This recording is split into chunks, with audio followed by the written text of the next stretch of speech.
Aku mau bahas beberapa pertanyaan-pertanyaan yang sering ditanyain seputar traveling ke Korea. Yang pertama itu tentang visa. Apa ke Korea bebas visa? Nah, untuk Indonesia sendiri belum bebas visa ya. Cuman aku baca berita dari bulan Mei kalau nggak salah, Mei 2024 kemarin itu ada wacana warga Indonesia itu bebas visa. Jadi itu bentuk kerjasama pemerintah Seoul, Korea Selatan sama Indonesia. Cuman belum ada keputusannya gitu. Jadi ini baru wacana aja dari pemerintah. Nah, jadi kalau kita mau pergi ke Korea itu nanti kita harus bikin visanya. Aku lupa kalau nggak salah kemarin aku bikin visa itu sekitar 1 juta berapa gitu. Nah aku kan bikin visanya karena aku posisi kotanya di Surabaya. Terus aku sama temanku tuh nggak mau wira-wiri ke Jakarta kan karena repot. Jadi kita kemarin pas ngurus visa tuh kita pakai agen visa. Nanti aku cantumin ya agen visanya. Mungkin teman-teman kalau mau pakai itu juga aku recommended banget. Orangnya tuh ramah banget. Terus dia kayak ngasih tahu detail-detail gitu persyaratannya. Terus dia cek dokumen kita juga apa aja yang kurang. Terus sarannya nambahin dokumen apa aja kayak gitu. Jadi aku pakai agen visa. Dia aku nggak pakai agen travel, tapi untuk visanya aku ngurus pakai agen visa. Terus visanya jenisnya ada beda-beda sih. Yang aku ambil kemarin kalau nggak salah pokoknya visa yang paling pendek, visa buat liburan. Jadi kalau nggak salah ada visa buat studi, terus visa buat tinggal berapa lama gitu. Nanti aku bahas detail tentang visa ya. Nah selanjutnya pertanyaan, berapa budget yang ideal buat liburan ke Korea? Sebenarnya ini beda-beda sih, menurutku tiap orang ini sifatnya subjektif, tergantung kebutuhannya. Kalau aku kan kemarin sama temenku tuh kayak kita tuh bandingkan budgetnya tuh dari budgetnya agen. Jadi kita tuh kayak searching gitu sebelumnya, cari tahu kalau misalnya durasi liburan berapa lama tuh butuh biaya berapa, di travel tuh dikenain berapa. Jadi kita matok dana kita yang nggak jauh-jauh dari dana travel itu gitu.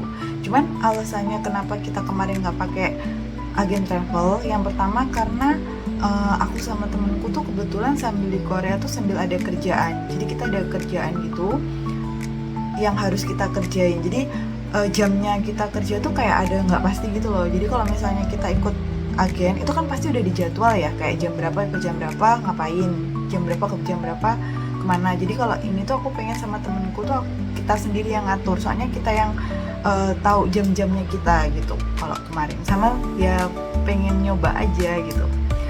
Terus jadi kalau dana dibalikin lagi terserah dari temen-temen ya. Cuman kalau misalnya mau santai, maksudnya kayak enggak, ini di luar kayak budget apa ya, makan yang lumayan mewah atau gimana ya. Kalau aku lihat sih reng-rengannya di internet sekitaran per harinya tuh sekitar 1 juta sampai 2 juta budget per harinya. Jadi kalau misalnya anggap aja teman-teman 5 hari ya minimal 5 juta, atau kayak 10 hari minimal 10 juta. Tapi itu rasanya harusnya dilebihkan sih, soalnya kayak range harganya tuh kayak kursnya tuh kayak beda banget gitu loh. Misal kayak normalnya kayak misal kita makan di sini kayak 20.000 gitu satu porsi, atau 20-30.000 gitu makan biasa, bukan makan mewah ya, bukan makan kayak daging atau apa.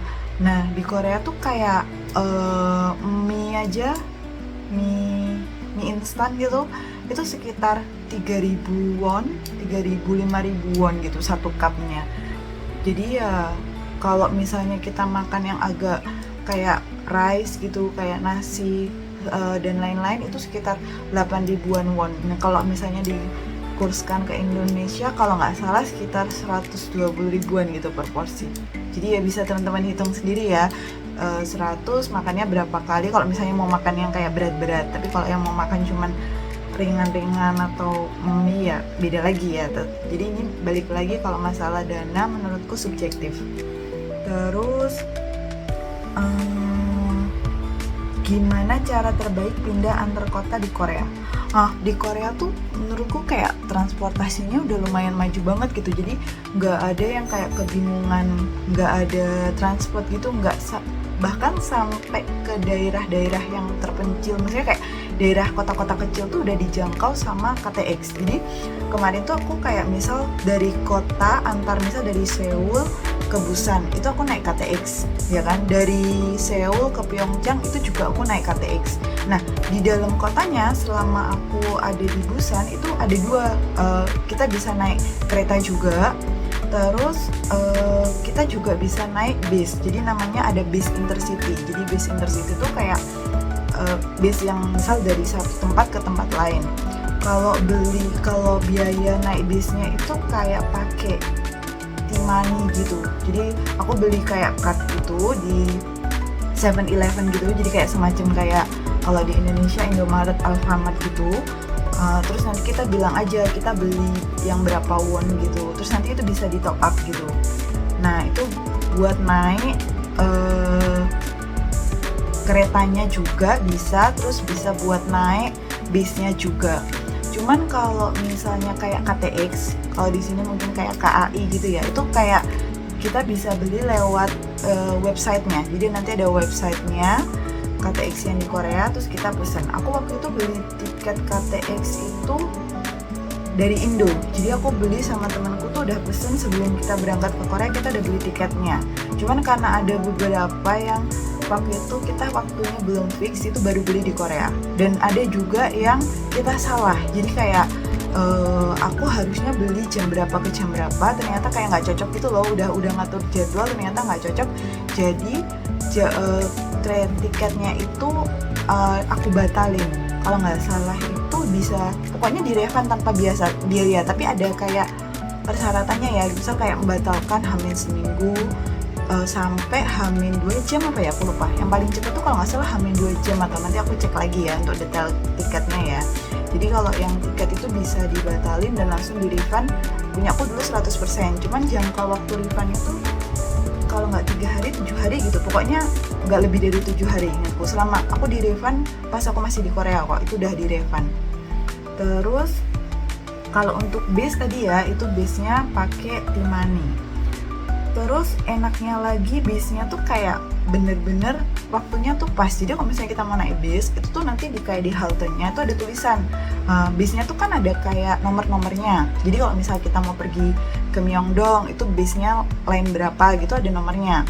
Nah itu nanti kalau misalnya kita di halte tuh ada tulisannya. Line-nya tuh biasanya bentuknya angka, misal angka 3, 23 gitu. Misal 23 bisnya 7 menit lagi, atau 23 1 menit lagi. Dan bener-bener ketika 1 menit lagi, setelah 1 menit sampai hitungan detik, itu bisnya tuh ada di depan kita gitu. Jadi kayak sistemnya otomatis gitu. Terus apakah sulit berkomunikasi di Korea jika tidak bisa bahasa Korea? Menurutku bisa dibilang iya, tapi bisa dibilang nggak juga. Jadi ceritanya gini, aku sama temenku ini bener-bener yang kayak, temenku sih masih lumayan ya, dia kayak masih bisa beberapa bahasa gitu. Nah aku tuh tahu bahasa Korea tuh dari drakor sama K-pop aja, tapi bukan yang lancar banget gitu loh. Dan aku juga menurutku nggak bisa, cuman bahasa yang kayak apa ya, basic banget gitu loh.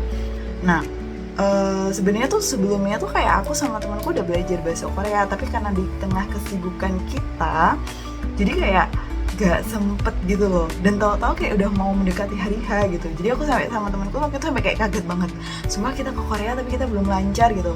Sebenarnya kayak agak deg-degan juga sih kan, kita kan nggak pakai tour guide ya, terus nggak pakai agen, otomatis nggak ada tour guide kan. Terus di sana tuh kita cuma berdua, ciwi-ciwi gitu kan. Aku mikirnya kayak aduh gimana nih gitu. Terus cuman waktu itu aku tuh positive thinking, aku kan mikirnya kayak Korea nih kota yang maksudku kayak negara yang banyak dikunjungi sama turis mancanegara gitu. Pastinya kan di sana kayak banyak lah fasilitas-fasilitas buat turis gitu. Kayak aku membayanginnya kayak di Bali gitu kan, orang-orang di Bali itu lancar banget bahasa Inggris gitu karena mereka terbiasa komunikasi sama turis. Dan aku juga sama temenku mikirnya gitu, karena syukurnya walaupun bahasa Inggrisku juga nggak bagus-bagus banget, tapi aku sama temenku tuh lumayan bisa speaking Inggris dikit-dikit gitulah gitu. Nah pas kita sampainya di Singapura kan masih aman ya di Singapura. Terus kita sampai di Korea, itu kayak aku sama temenku ada shock berat sih. Jadi kita tuh sampai di Bandara Incheon. Waktu itu tuh ada tragedi gitu. Tragedi koper kita tuh nggak ketemu ya. Jadi waktu habis kita dari imigrasi, kita tuh nyari koper kita tuh kayak nggak ketemu gitu loh. Kita nyari kemana-mana tuh nggak ada. Kalau tertulisnya tuh kayak di belt conveyor berapa gitu, number berapa gitu. Nah pas kita tungguin di situ, itu tuh nggak ada koperku sama koper temanku. Sampai aku tuh mondar-mandir, dan bed di Korea tuh kayak sampai belasan gitu loh, ingatku. Jadi banyak banget, dan aku harus cek satu persatu. Kita datang itu di Korea jam 10 malam. Dan gara-gara tragedi koper itu, aku sama temanku tuh baru nemuin koperku jam 1. Padahal harusnya waktu itu kita jam 12-an, jam 1 ke setengah 2 gitu, aku lupa. Pokoknya jam 12-an tuh harusnya kita udah berangkat ke Busan. Jadi gara-gara itu kita akhirnya ngebatalin tiket bis kita ke Busan gitu.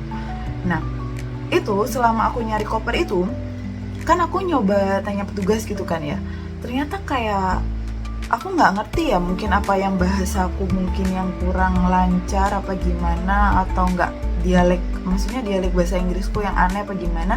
Petugasnya tuh kayak banyak nggak ngerti bahasa Inggris, terus aku kayak disuruh sana gitu. Pas aku tanya kayak where is our koper, aku tuh sampai udah nunjukin kayak nomor tag koper kita gitu, kita harus tetap aja dibalikin, suruh cek ke bed itu.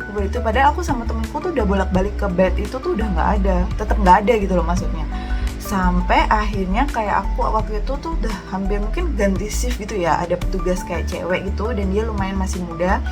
Terus aku pakai bahasa Inggris ya. Oh sebelumnya tuh kayak yang si apa namanya bapaknya ini itu kayak ada yang bilang ke aku kayak no English gitu. Jadi intinya aku nggak ngerti maksudnya no English tuh dia mungkin nggak bisa bahasa Inggris apa kayak gimana gitu. Nah aku juga nggak ngerti bahasa Koreanya, kayak cari koper tuh gimana gitu. Waktu itu aku kayak nggak kepikiran, sebenarnya waktu itu udah download Papago, tapi kayak namanya panik ya, maksudnya nggak kepikiran gitu loh. Yang aku pikirin cuman kayak ya ampun koper, masa sih aku sama temanku baru datang kopernya hilang gitu kan. Nah akhirnya karena aku balik yang ke cerita tadi, aku ada petugas yang masih muda cewek gitu kan. Terus aku nanyain kan gitu, aku pakai bahasa Inggris, aku nanyain, aku tunjukin, oh ini koperku, aku sama temanku udah nyari sesuai number, tapi kok kita pas ceknya nggak ada ya di numbernya gitu. Nah awalnya si mbaknya ini dia tuh bilang, kayak petugasnya yang cewek ini bilang kayak, oh coba kamu lihat di layar ada nggak sih nomor penerbanganmu. Nah kan pesawatku sama temanku tuh kan Singapore Airlines ya, SQ ya. Kita cek kayak udah nggak ada penerbangan SQ tuh, udah nggak ada, adanya kayak penerbangan Tiongkok atau mana gitu yang dari Singapura tuh udah nggak ada gitu. Terus dia bilang kayak coba kamu cari lagi lah, intinya kayak aku tuh tetap disuruh nyari gitu kan. Nah aku tuh bener-bener kayak udah nyari, kalau misalnya aku belum nyari gitu mungkin nggak apa-apa gitu kan. Nah akhirnya kayaknya mbaknya tuh ke kamar mandi gitu, jadi aku tuh karena aku udah kayak nggak tahu aku minta tolong siapa lagi. Soalnya kalau yang ke bapak-bapak, oh ya pas aku di bandara Incheon itu ya, itu kan mungkin karena posisinya malam ya, jadi waktu aku yang di bed sana-sana yang semua orang tuh udah ngambil koper gitu udah habis, itu tuh kayak gelap banget, udah kayak tutup gitu loh, kayak apa ya, kayak udah ada barikadenya gitu loh, udah nggak ada orang gitu sama sekali. Itu di nomor yang bed yang koperku gitu. Nah makanya aku tinggal di bagian depan, aku kayak udah hampir kayak frustasi, soalnya itu kayak pertama kali baru datang ke Korea, kayak shocking gitu loh, kayak bener-bener kayak shock banget gitu loh. Terus akhirnya aku kayak nungguin petugasnya itu tadi yang cewek tadi di depan, misnya itu tadi aku tunggu di depan kamar mandi, di depan toilet. Terus dia habis keluar dari toilet, terus aku bilang kayak please kayak help me gitu. Aku kayak udah nggak ngerti aku udah minta tolong ke siapa lagi, aku bilang gitu please help me, show me gitu. Terus nggak tahu gimana dia tuh kayak talking di alat komunikasinya gitu kan. Terus kayak dia nggak tahu ngubungi siapa, suruh nyarikan.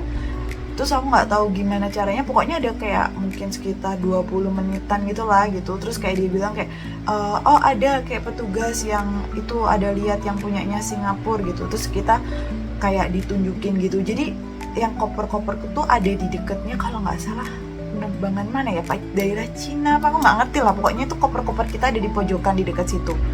2 koper punya aku sama temanku. Kayak aku lihatnya tuh kayak aduh lega banget. Nah itu pengalaman aku.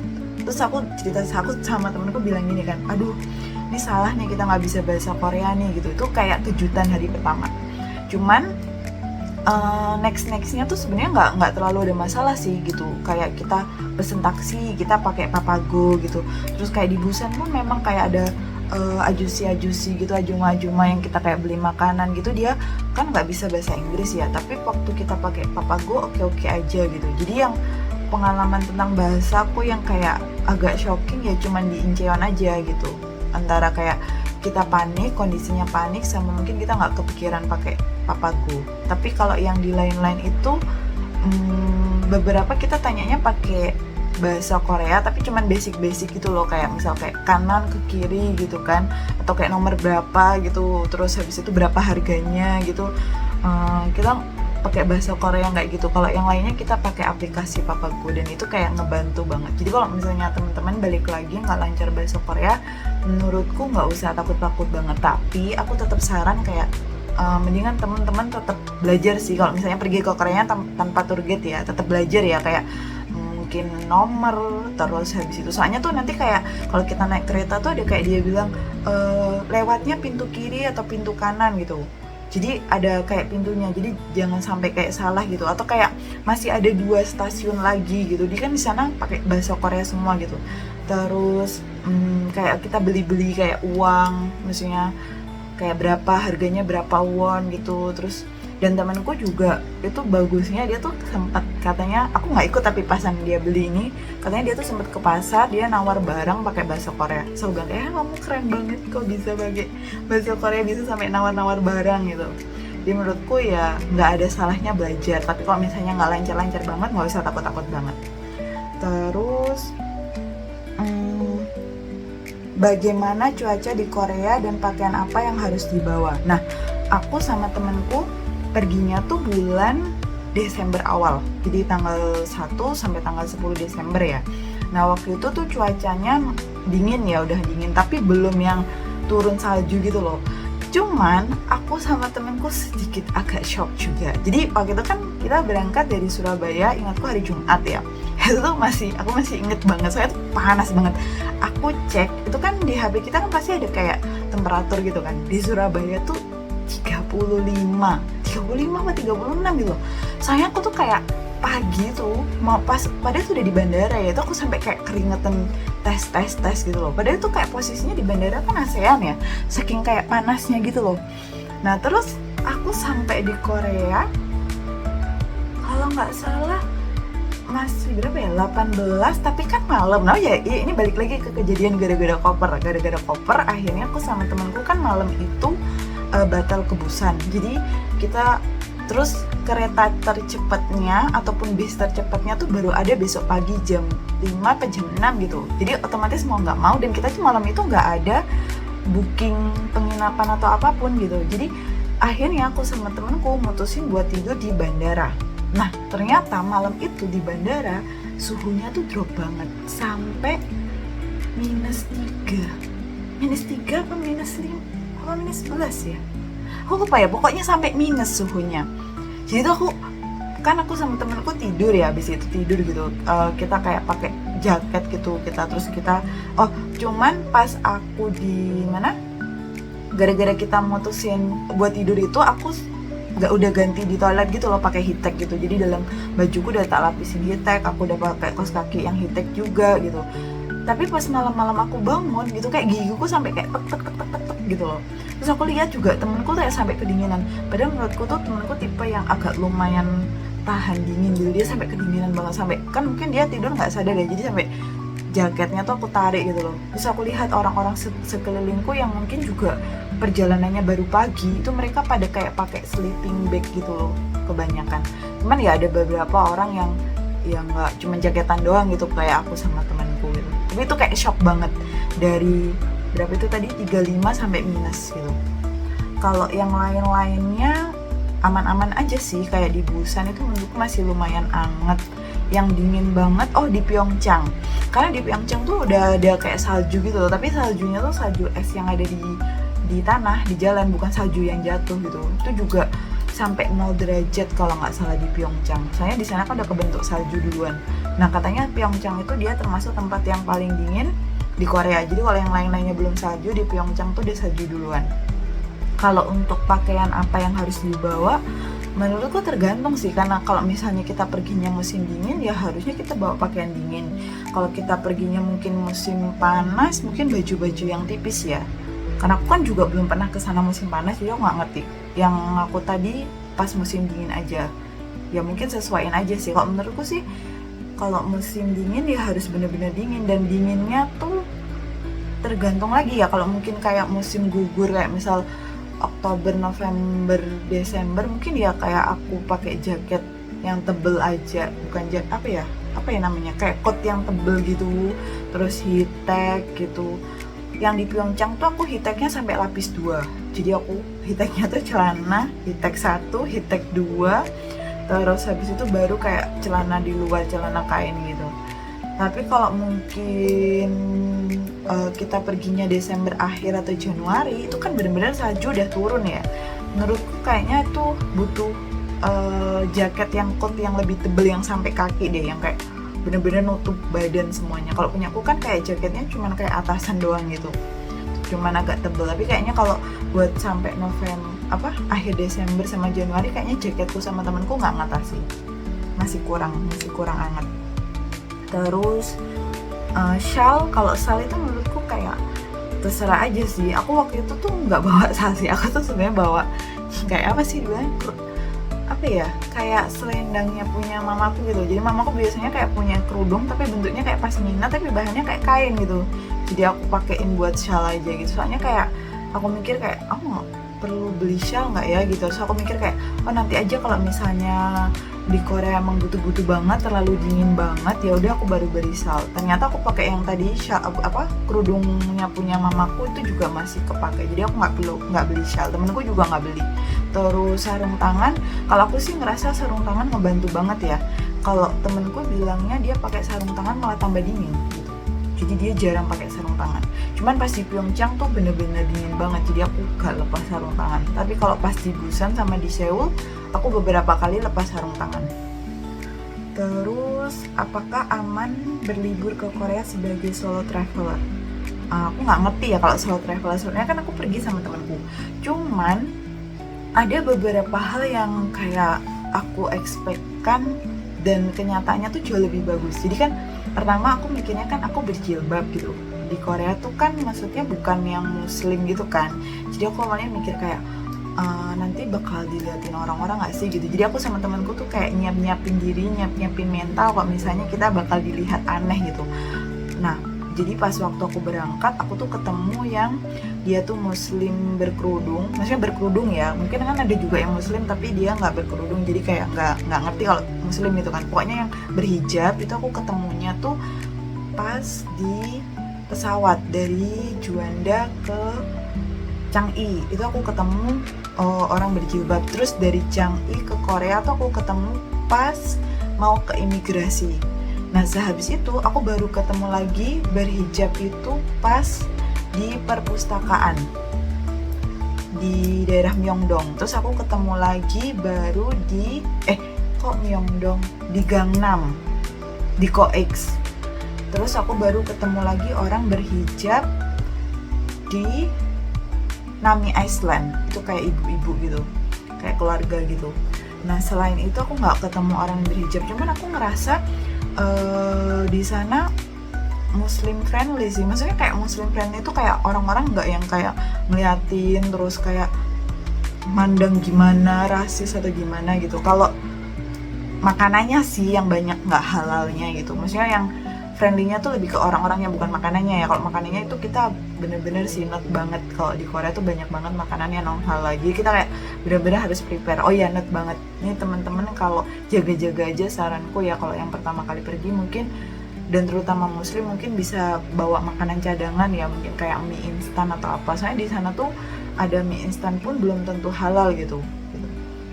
Jadi aman libur ke Korea, aman. Dan aku sama temenku kan pergi, ada yang kayak pulang malam gitu kan, kayak jam 11 atau jam berapa gitu aku lupa. Itu tuh kayak bener-bener aman, kayak nggak ada gimana-gimana gitu. Dan aku ngerasa malah kayak mereka ya tahu kalau kita muslim, maksudnya mereka tahu kalau kita turis, dan mereka kayak bodo amat, kayak yaudah gitu. Jadi aku nggak ngerasa yang kayak gimana-gimana sih. Alhamdulillahnya aku ngerasa aman-aman aja gitu, nggak ada yang kayak gimana gitu. Jadi kalau untuk traveler lumayan aman ya, menurutku Korea lumayan rekomendasi. Tapi itu dari pengalamanku basic pergi pertama kali, aku nggak tahu lagi ya, mungkin ini kan subjektif sifatnya. Terus bagaimana cara membeli kartu SIM atau paket internet di Korea? Kalau kartu SIM aku belinya di Indo sih. Aku waktu itu beli di Digitravel. Jadi aku sama temanku beli di Digitravel karena waktu itu kita kepikiran juga takutnya nanti di sana tuh kayak nggak ada, atau kita udah keburu butuh internet tapi kita nggak bisa gitu loh. Jadi aku sama temanku udah siap-siap beli di Indo. Kalau nggak salah tuh nanti di bandara tuh juga ada sih kalau mau beli kayak SIM gitu. Tapi ya mungkin lebih gampang menurutku ya beli di Indo sih gitu. Untuk yang gratis, tapi di Korea banyak ini ya, banyak spot yang gratis wifi. Jadi kayak misal di Changi itu tuh ada wifi.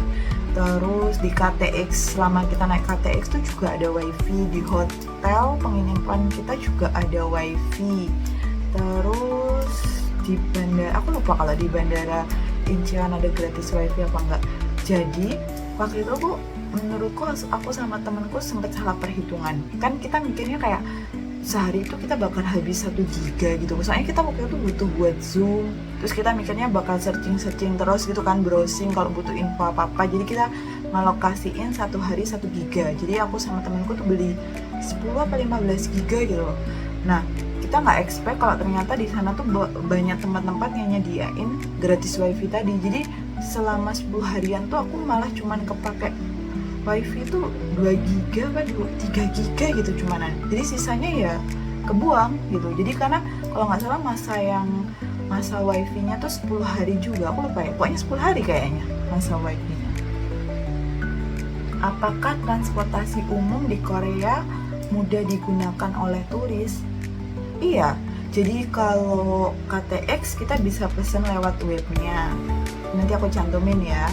Terus kalau naik bisnya sama kayak kereta yang dalam kotanya, kita bisa pakai T-Money. Nah, yang menurutku waktu itu nggak bisa adalah bis, mungkin kayak bis antar provinsi gitu ya. Pokoknya bis yang dari Seoul ke Busan. Soalnya yang bis dari Seoul ke Busan itu kalau mau pesen tuh harus ada kayak, aku bilang apa ya? Ini kalau nggak salah nomor Korea apa kartu Korea, aku lupa. Jadi waktu itu temanku pesen yang bis Seoul ke Busan itu lewat Twitter. Jadi ada kayak orang Indo yang tinggal di Korea gitu. Terus mungkin dia udah punya kartu Korea apa gimana, dipesenin sama lewat dia. Dan mungkin kita kayak kena fee berapa gitu. Cuman ya gara-gara yang kopernya hilang itu, jadi ya akhirnya itu pun bisnya di cancel. Akhirnya kita tetap naik kereta. Bis ya? Oh, kita naik bis tapi setelah di Koreanya. Jadi kalau misalnya kita udah di Korea di bandara Incheon itu ada kayak alat gitu, mesin gitu. Nah di situ kita bisa otomatis beli tiket bis sih di situ. Terus kita bayarnya pakai kartu, bisa pakai kartu debit sama bisa pakai kartu kredit. Aku waktu itu pakai BCA bisa, terus temenku pakai apa ya? CMB, aku nggak tahu ya, pokoknya aku biasanya pakai BCA gitu, di sana bisa. Terus apa tips terbaik untuk menghemat uang selama liburan di Korea? Kalau tipsnya sih apa ya, kayak cari penginapannya yang ada diskonnya gitu. Jadi aku waktu itu kan pesan penginapannya di Agoda ya. Jadi aku cari yang kayak diskon gitu. Terus habis itu searching, terus cari tempat-tempat mungkin yang nggak bayar gitu wahananya. Kayak misal pergi ke Seoul Tower gitu kan, itu kan ada yang kayak kalau kita mau naik kayak gondola atau apa itu bayar. Dan aku sama temenku nggak naik, mungkin lebih ke kayak gitu ya, sama mungkin makan. Tapi terserah sih, menurutku kayak menghematnya balik lagi terserah dari teman-teman gitu. Tapi kalau mau cari yang menghemat ya itu dari segi penginapan sih menurutku, sama rute transport. Jadi kayak kalau misalnya mau lebih murah tuh bisa kayak naik KTX atau apa, cuman biasanya selisihnya kayak jamnya. Kalau kita mau biayanya murah, biasanya jamnya lebih lama nyampenya, kayak selisih berapa jam gitu. Tapi kalau kita mau nyampenya cepet ya bayarnya lebih mahal gitu, kayak pilih kereta cepet atau apa gitu. Terus cari diskonan ya, kayak diskonan buat tiket-tiket gitu.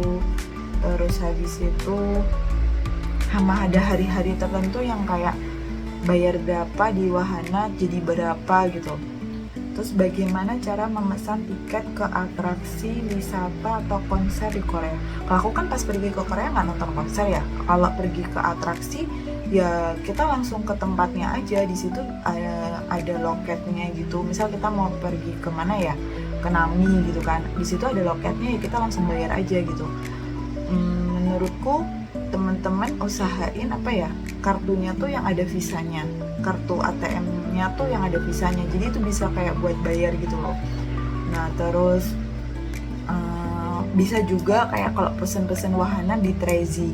Cuman kalau di Trezi itu berdasarkan pengalamanku, aku saran teman-teman pesennya kayak sebelumnya ya, kayak sebelum berangkat ke Korea aja pesennya, dan sering-sering buka info aplikasi, soalnya ada kayak tiba-tiba pemberitahuan mendadak kalau nggak bisa beli tiket di situ karena apa gitu. Jadi saranku kalau mau lewat aplikasi sering-sering update aja gitu. Tapi kalau kita udah sampai di Koreanya juga sebenarnya lebih gampang kalau kita mau beli, bisa langsung pakai tunai won gitu. Kan aku sebelum berangkat sama temenku udah nukerin duit ya ke won, atau kita bisa pakai kartu debit atau kartu kredit yang ada tanda visanya, Mastercard-nya.